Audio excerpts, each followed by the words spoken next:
is Thomas Lloyd, and I'm from Top Mexico Real Estate. And today we're in the beautiful, sunny Playa del Carmen, Mexico. And I'm here with Jean this afternoon. Hello, Jean. Hello, how are you? I'm very good. Thank you. Now, we're going to be talking with Jean about her experiences of why she retired, why she came down to Mexico, and how she chose this beautiful project. We're in the beautiful project called Sasquib. I had the first question I have for you, Jean, is what attracted you to come to Playa del Carmen to retire or to move? Well, I lived in Texas for the last 30 years, and I retired, and I'd been coming to Playa del Carmen probably once a year, maybe twice a year for the last 20 years, and decided that it would be a nice place to retire to. Fantastic. It's the city has grown a lot over that time, so it has a lot of the modern conveniences, but it still has a small town feel, and a beach, and the sun, and that's a good combination.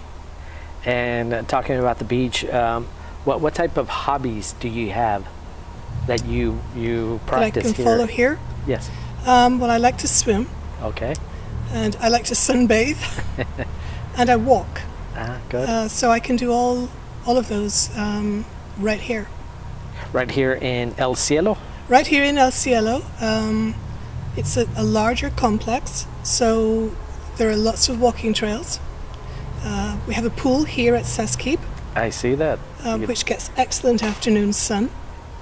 And the beach is perhaps 15 minutes walk, 5-minute drive. Yeah, a lot of people love taking walks on the beaches, and I do myself. Yes.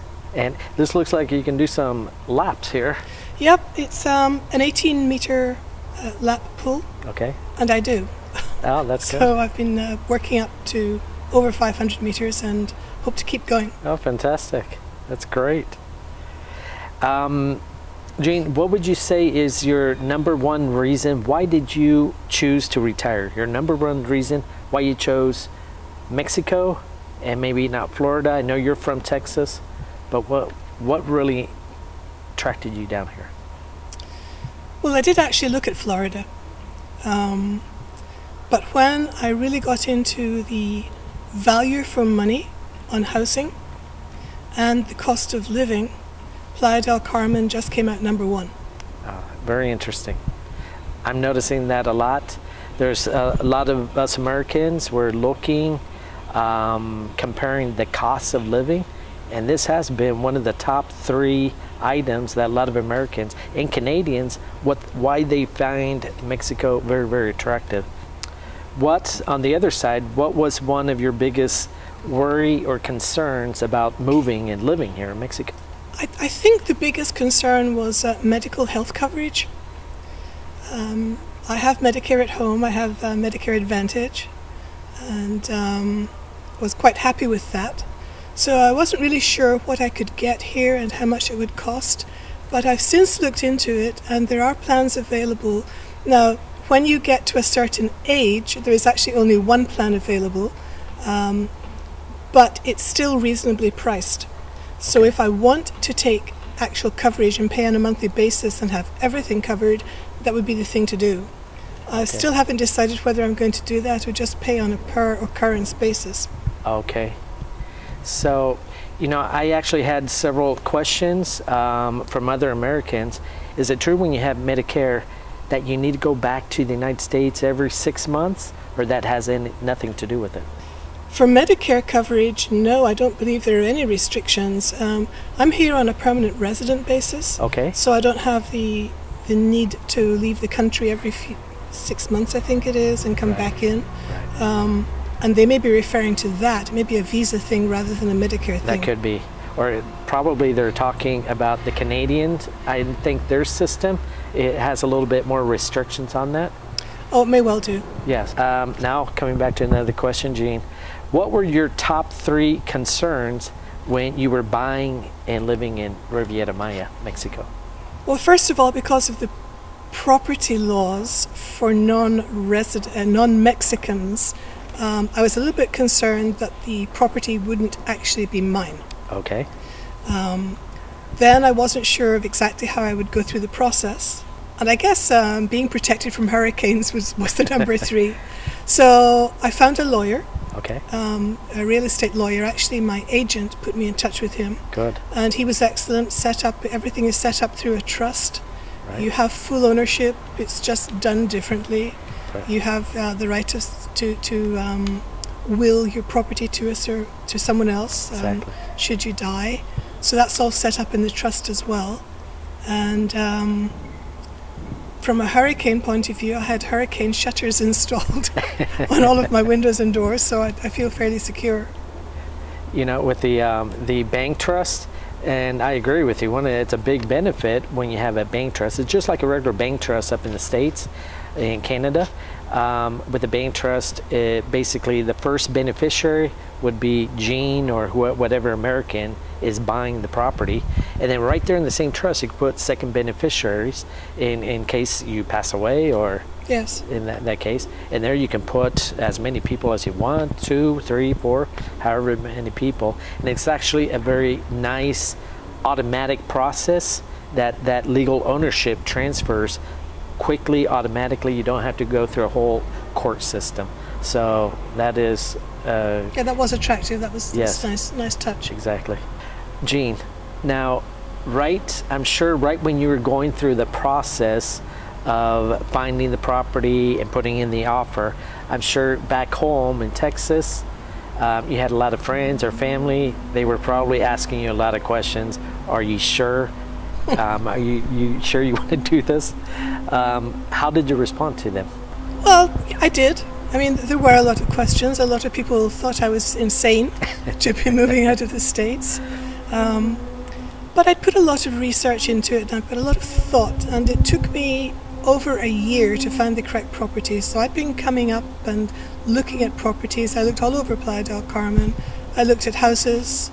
I looked at other developments other than El Cielo, and also looked at condominiums, and eventually settled on Sasquib in El Cielo and a condominium. Right. And I think I'd put enough thought into the process that everyone kind of understood that I knew what I was doing. Good. And Sasquib, what was one of the top features that attracted you to Sasquib? For everything that I'd looked at, and I'd looked at a great many properties, probably during 5 or 6 visits to the area, value for money is what attracted me to this particular development. The condominiums were all nicely finished. They were a nice size.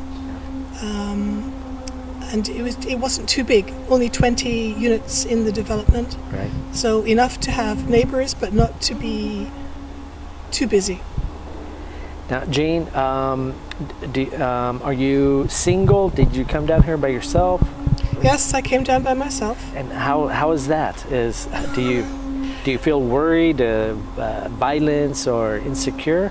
No, I actually came down by myself, and I really regret to say that having visited the area for more than 20 years, I did not speak Spanish when I arrived. So that was more of a concern than anything else. Right. But I've been going to Spanish lessons, and it's improving quickly. Well, that's a good hobby. One thing I would say to anyone contemplating coming here is learn Spanish. It's really a necessity. Oh. Apart from just being courteous to the area, because it is a Spanish-speaking place, Right. you really do need it for especially for a lot of the legal things, like acquiring your visa, going to get your driver's license, almost anything where you have to interface with people who are not used to dealing with tourists. Interesting. Now, on the driver's license, you can drive down here in Mexico with your American or Canadian license, correct? Yes, in fact, I am driving still on my American license. Okay. Yes. Buying a car, you do need to have a visa. Trying to think. Opening a bank account, you need to have a visa as well. Okay. Gene, now what about Mexico? What really attracted you to Mexico in comparison to other retirement destinations of the United States? Really, I must say it was the cost of living. That was the overriding issue with me. Again, I had looked at Florida. Okay. We talked about that. I'd looked at retiring in various places in Texas as well. Okay. But I just thought that the weather down here and the cost of living beat everything else. Fantastic. Could you give me some examples of where you immediately see cost savings? Fresh fruit and vegetables. Right. That Absolutely number one. Yes. Huge difference in prices. Avocados, tomatoes, I noticed yes. that myself. Avocados and tomatoes especially. Even milk, the milk is quite a bit of a difference in cost. Yeah. I know if you go to the tourist zones, the price, the costs are pretty similar to the United States, but you know where to go. That's off the tourist areas, and you can go out to eat for good 400 pesos, no, a couple. Oh, easily. Yes. Yes, and you're right. I hear a lot of people saying that Fifth Avenue, the main tourist zone, is very expensive. It's not, actually. It may be because when people come here, they expect to pay very little. And as you said, I think the prices are very similar to the States. Okay. Fifth Avenue. For a meal. But then you go out a couple of avenues, move north, 10th, 15th Avenue, and the prices start to drop. Yeah. So then it becomes much more economical, and the quality doesn't change. The No. quality is just as high. Yes. So you have to do a little bit of research there too. Us locals, we know where to go. anymore. Exactly. How long have you been living in? Since July the 1st. So I have Fantastic. not been here for very long. Jane, do you have any recommendations for anyone looking to purchase here in the future? Come and see. Go around the various areas. There are some developments where there are more expatriates than Mexicans. I wanted more of a mixed community, Right. which is what we have here. So just decide what kind of environment you want to live in. Go and visit them. You have to see them in person, Yes. and then make your decision. Jane, do you have any pets? I do not. Okay. Do any of your neighbors have pets? No, not yet. But I have seen, not in Saskeep, but I've seen a lot of people with dogs Yes. in El Cielo, and they do go out. I see them walking every morning. Yes. Are you worried about crime in Mexico, in Playa del Carmen? No, I'm really not. It's from what I've observed and from what I'm reading, the crime level here is lower than a lot of places in the States. Yes. I would not even consider going to downtown Dallas in the evenings.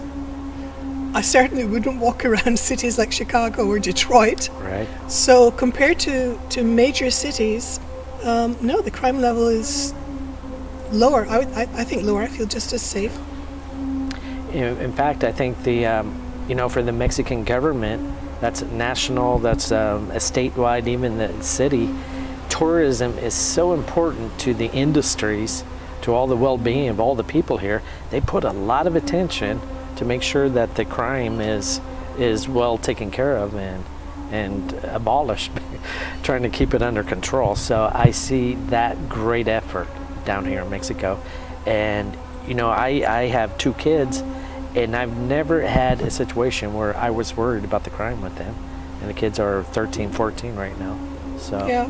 But I think as long as you're sensible and you don't go into areas where your common sense would tell you that you shouldn't be after midnight. Absolutely. I think it's just as safe here as anywhere else. I agree with you. Now in Saskeep, what are some of the features that really, your top 2, 3 features that you just love about this? Well, I like that we have the pool. And I like the size of the condominiums. I mean, I really have to emphasize that. A lot of the others that I had looked at were much smaller. They had maybe the same number of bedrooms, but the rooms were smaller. These are just spacious. Yes. And they give you, and the windows are large, so they give you a feeling of light, airy, just space to live in. Oh, fantastic. Yeah, I love the walk-in closets. The developer did a fantastic job spacious? They did. They did a very nice job with the walk-in closets. The finishes in the kitchens and the bathrooms are nice. It's a well-finished apartment and really good value for money, I think. And you have your car. I do. Okay. And you feel comfortable? You drive around? Yes. Driving here, people have asked, and I have also seen on, I'm on Facebook. Okay. So I've seen on various forums on Facebook people wondering about whether they can drive, or I've heard comments about the drivers are all mad. No, they're not all mad. Driving here is no worse than driving in London or Rome or New York City. It's fast. You have to be aware of the rules of the road. And it's not for the timid, but as long as you know the rules, I feel that the drivers here are actually a lot more courteous than they are in a lot of places in Texas. You have a lot of, you know, when I'm driving down here, I might be too relaxed, because when they do go to the States and drive, I feel like I'm clutching the wheel, and so that's interesting. I've only done that once so far, but it was okay. What's the furthest you've driven? Have you had the chance to explore like Tulum? I've been down to Tulum. Okay. I had some friends come to visit already, and we went down to the archaeological ruins down there at Tulum, the archaeological site. Nice. And that's probably as far as I've gone so far. Okay. But I plan in the next few months to go to Merida. Ah, beautiful. Maybe Progreso, visit the site at Chichen Itza. So that's going to be a cross-country trip. I'm building up to that. That's going to be a lot of fun. Yes. And Chichen Itza, the little town or village there, it's not a village, it's a city, a smaller city, but it's called Valladolid. You have to visit downtown. Gorgeous, beautiful. Planning to maybe stay overnight. Yes. And then Campeche, that's another beautiful city. And it's just like Merida. It has the incredible colonial buildings all over the place. And the difference with Merida is Campeche is right on the Gulf of Mexico. And you have forts, a lot of pirates, so there's a lot of history in Campeche. Once you get to Merida, then your next trip you should explore to Campeche. Well, I'm trying to decide at the moment whether it's going to be Merida and home, or Merida and then down the Gulf Coast to Campeche and back again. No, fantastic. Now, I know a lot of Americans, once we moved down here, in the first 2 years, you have a lot of families, friends coming to visit. Are you experiencing the same thing? Well, as I said, I've been here since July the 1st. I've actually been in my apartment here at Saskeep since August the 21st, and I've already had visitors. Yes. So my next visitor will not be until, actually it's 5 weeks from today. So that's going to be a long one. I have a relative who's going to come and stay for 3 months. So when they come, they're going to stay with you? You Yes. have a 2-bedroom condo? Actually, I have a 3-bedroom penthouse. Oh, nice. So very nice. I have the rooftop too, which is rather nice.